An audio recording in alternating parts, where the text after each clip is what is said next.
So does it make any sense to do your own maintenance on the Toyota Tacoma? You know, I've been thinking about this because I just changed the oil like a few minutes ago in my 2024 Tacoma. And I probably spent, granted, it's the first time I did it. I had to remove the skid plate because I couldn't access the oil plug in a manner that I thought would not lead to a horrid mess. So I did it myself, and it probably took me 3 hours, if I'm being honest. And I know a lot of you are going to go, what? 3 hours to change the oil? Well, I had to take the skid plate off, and then the oil filter wrench that I had did not work on the oil filter. By the way, don't buy the cheapo one from O'Reilly's. It does not work. So I had to stop. I had to go to Advanced Auto Parts, and they had two options, both, and I bought both because I'll be damned if I was going again. Worked just fine. They grabbed the filter better, and there was absolutely no issue, even taking off that over-tightened OEM first-time oil change, right? So anyway, it took me about 3 hours. I spent probably close to, after buying the next two oil filter wrenches, about $100. That's for everything, including the oil. Now, I did also buy a Fumoto oil valve, or oil drain valve. If you're not familiar with that, it's in the oil change video. You can check that out. That probably cost me another, I think it was $40 or something like that. Now, granted, a lot of that money was in parts and equipment, rather, that I was going to reuse or can reuse ongoing.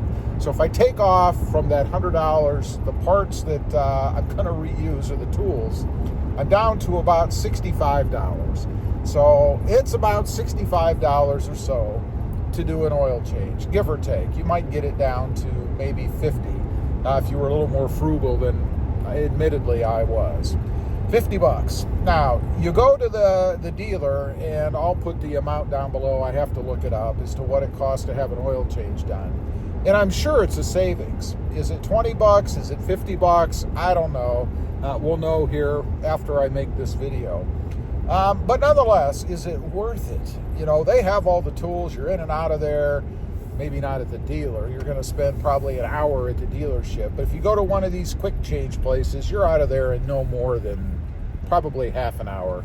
And that's assuming there's a wait and they don't jump on it right away.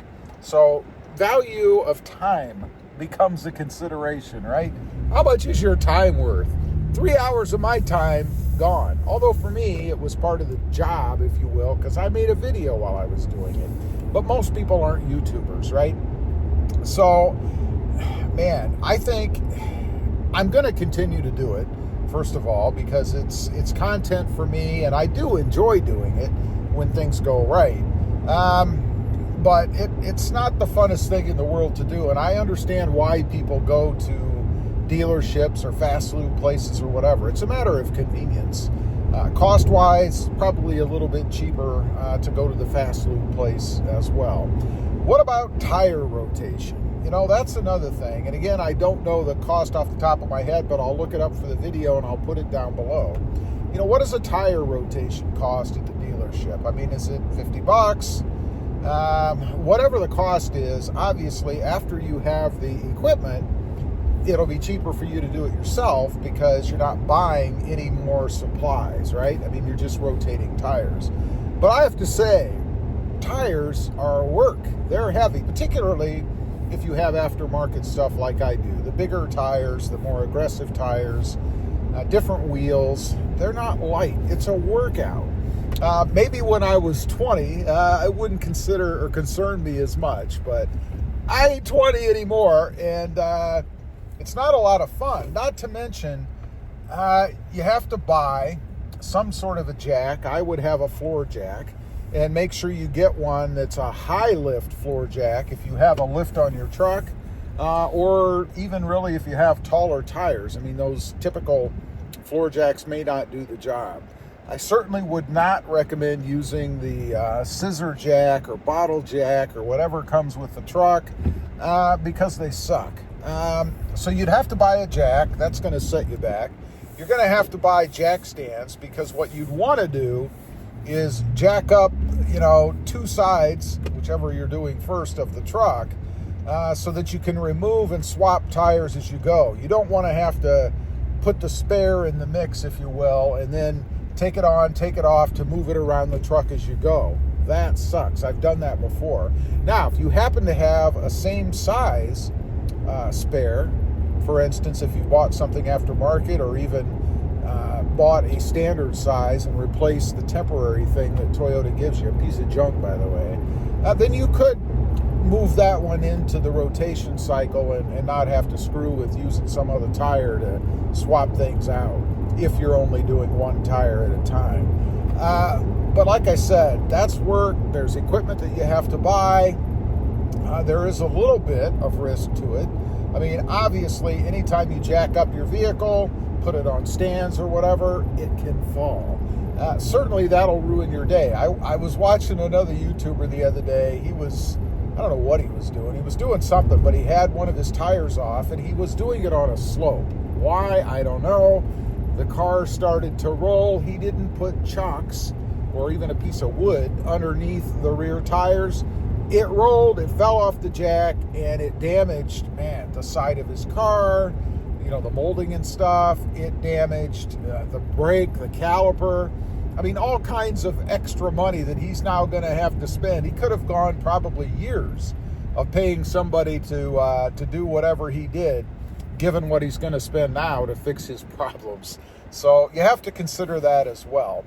The other thing is when you go to the dealership, they have the up-to-date information on things that may need to be done. Let's say there's a TSB for something, or a recall or whatever. You can have that taken care of while you're at the dealership, hopefully while they're doing your oil change or rotating your tires or whatever.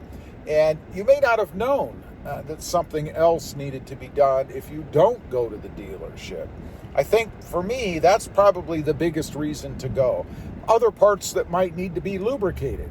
Also, a lot of the dealerships, because they're trying to get you to spend more money, will do these million-point inspections, right? They'll look at your brakes and your tires and a bunch of stuff. There is some value to that. I mean, if you've got something that's wrong or starting to go wrong or needs to be repaired that's critical, you'd kind of want to know about it, wouldn't you? I mean, honestly, and be honest, when you're doing an oil change or a tire rotation, are you doing 100 and some odd point inspection? Probably not. So there is some value to that as well. Although, being honest, I really never put much value in it. I always found it to be kind of laughable. But if you look at it logically, it is worth something if you develop any kind of problems. So anyway, those are the things to consider. If you're going to do your own maintenance, is it really worth it? And are you really saving that much money in the long run? Leave a comment. Let me know what you think. Oh, and there is one more thing. The benefit to doing your own maintenance is that you know it's done right. We've all heard horror stories out there about shops not putting on new filters, shops not changing the oil, shops forgetting to put the drain plug back in. So, you drive away and there's no oil in your car. Although how they wouldn't know that while they were supposedly filling it, I don't know. Maybe they forgot to put oil in it altogether. Leave a comment. Let me know what you think. Bye.